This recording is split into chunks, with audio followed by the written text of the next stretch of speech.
In a lively African town lived Mr. Okafor and Mrs. Okafor, a hard-working couple with 2 children. Amara, a bright 14-year-old girl, and her younger brother, Mako, age 13. Though they shared a loving bond, the parents' busy schedules left little time for guidance. Meanwhile, the children found solace in their mobile phones, unaware of the troubles that awaited. Subscribe, like, and share the video for more interesting African folktale stories. In the living room, Mr. Okafor, dressed in office clothes, rushes out with a briefcase. Mrs. Okafor, juggling a small business from home, is on a phone call. Midday at a local school. Children in uniforms laugh as the final bell rings. Amara and Mako exit together, chatting with friends about after-school activities. Amara greets classmates with a friendly smile. Mako jokes about a show they watched on their phones the previous night. They arrive home in the late afternoon. Their parents are busy. Mr. Okafor heads straight to his study to finish extra work.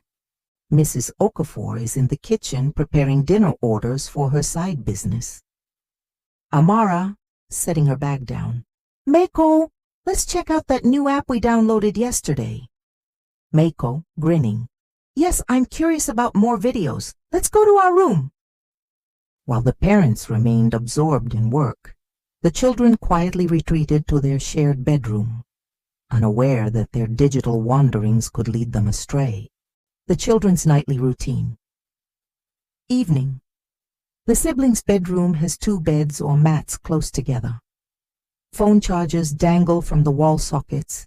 The glow of phone screens lights up Amara's and Mako's faces. Outside, crickets chirp. Amara, scrolling. Look at this, Mako. There's another trending video. The title seems odd. But let's see. Mako, let's watch. Maybe it's interesting. They watch short clips or shows. The camera focuses on their expressions, shifting from curiosity to surprise. A series of quick shots might indicate the content is increasingly inappropriate or frightening. Night after night, they immersed themselves in videos meant for older audiences. Their parents, exhausted from daily struggles, never noticed the subtle changes in the children's behavior until it was too late. Subtle changes and parents' oblivion. Breakfast table next morning. Mr. Okafor sips coffee, reading work messages. Mrs. Okafor finalizes a customer order. Amara and Mako appear tired, rubbing their eyes from staying up late. Mr. Okafor taking a quick glance at the children. You 2 look exhausted. Did you stay up reading or something? Mako, avoiding eye contact. Just had trouble sleeping, homework and all. Mrs. Okafor, barely looking up from her phone. Well, do get enough rest, kids. A strong mind needs proper sleep. They nod, but the parents remain too distracted to probe deeper. Their concern never crossed the threshold of simple observation. And so the cycle continued, each sibling growing bolder in what they watched. Strange videos appear. Another evening in the bedroom, the children lounge on their beds, phone screens glowing brightly in the dim light. They stumble upon a new set of videos that are more disturbing than usual, perhaps featuring intense or inappropriate themes. Amara, eyes widening. Oh, Mako, these videos look weird. I don't think we should watch them, Mako, though hesitant, curious. We've come this far, sis. Maybe it's just special effects or dramatized content. Let's see. They watch, expressions turning uneasy. They exchange glances, half compelled, half unsettled. In their innocence, they failed to realize the moral and mental danger. Curiosity overshadowed caution, leading them further into content they neither understood nor were prepared for. Consequences of continued exposure. Montages or day-to-day transitions showing how the siblings become more withdrawn, bolder in mimicking certain behaviors from the videos, like unusual gestures, slang, or rebellious attitudes. Amara snapping at classmates for minor issues. Mako ignoring chores, using phone even at dinner time. Mr. and Mrs. Okafor occasionally scold them for disrespect, but remain unaware of the root cause. Days turn into weeks. Their once happy spirits dulled under the influence of these disruptive videos. Yet no one suspected the quiet bedroom hours of nightly viewing that shaped the children's minds. Late afternoon, a wise older neighbor or relative, Auntie Ifeoma, visits the Okafor household, bringing local produce. She greets the children, noticing their tired eyes and edgy manner. Auntie Ifeoma, concerned, "My dear Amara, Mako, you he. Two don't look your usual bright selves. Is everything all right?" Amara, shrugging wearily. "We're fine, Auntie Ifeoma. Just, busy with school." The parents wave politely from across the room, busy counting money or finishing tasks. Auntie Ifeoma's gaze lingers on the children's phones. "Auntie Ifeoma." Softly, "Children, take care not to stare at those screens all night. It can harm the mind.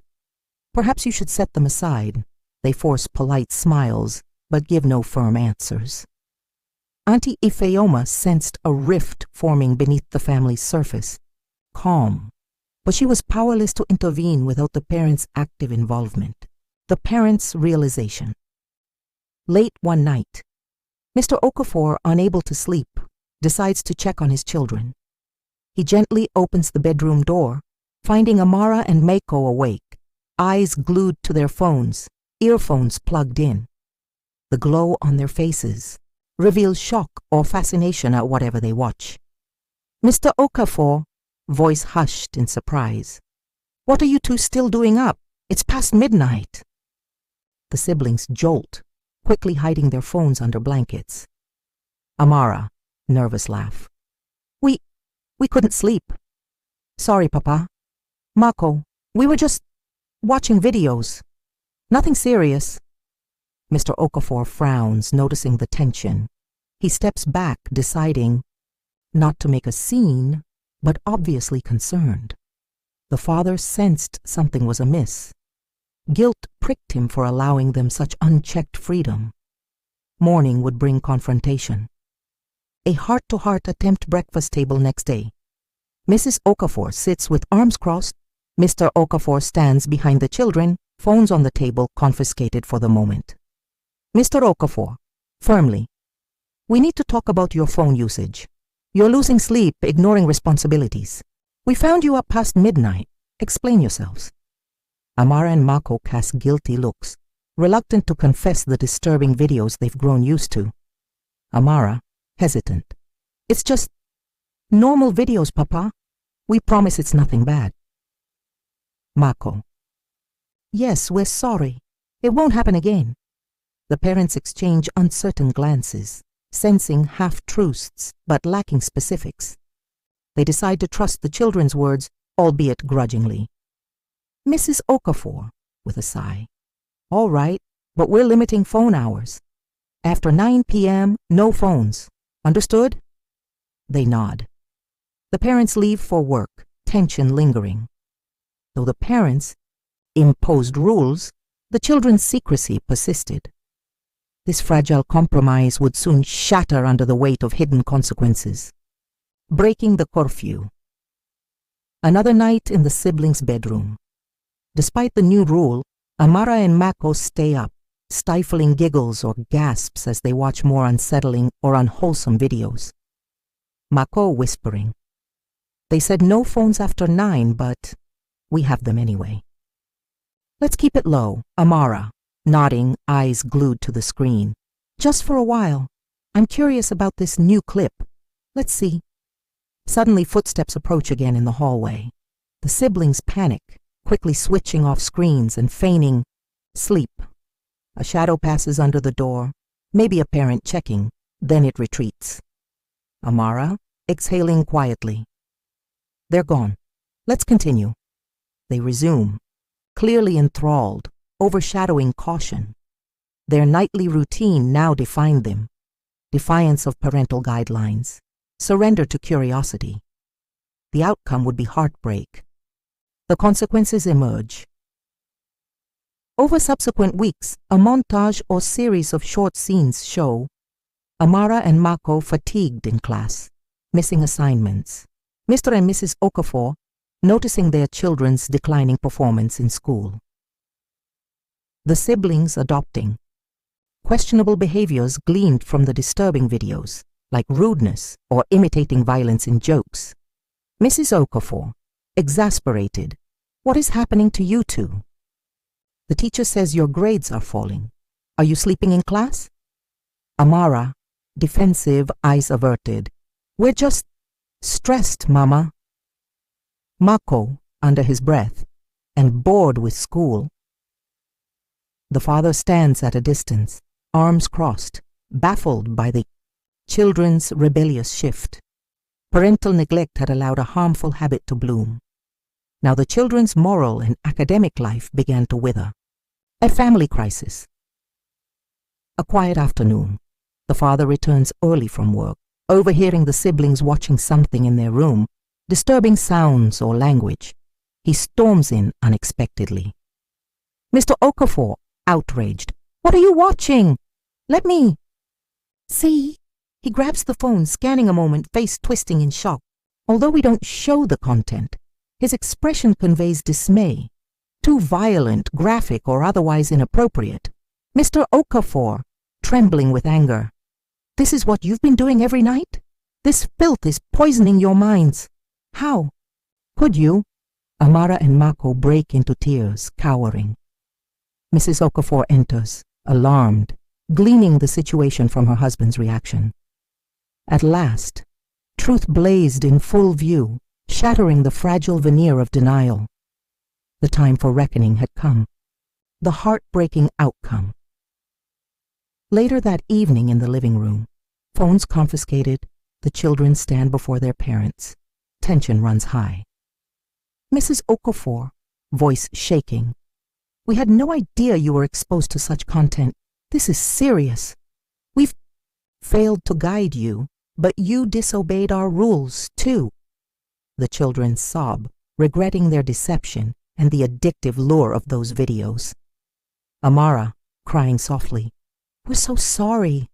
We got pulled in. It just became a habit. Mako, choking up. We didn't know it would go this far. Mr. Okafor stands, tears in his own eyes, though masked by anger or sadness. Mr. Okafor, we should have monitored you more closely. We let our busy lives overshadow our duty.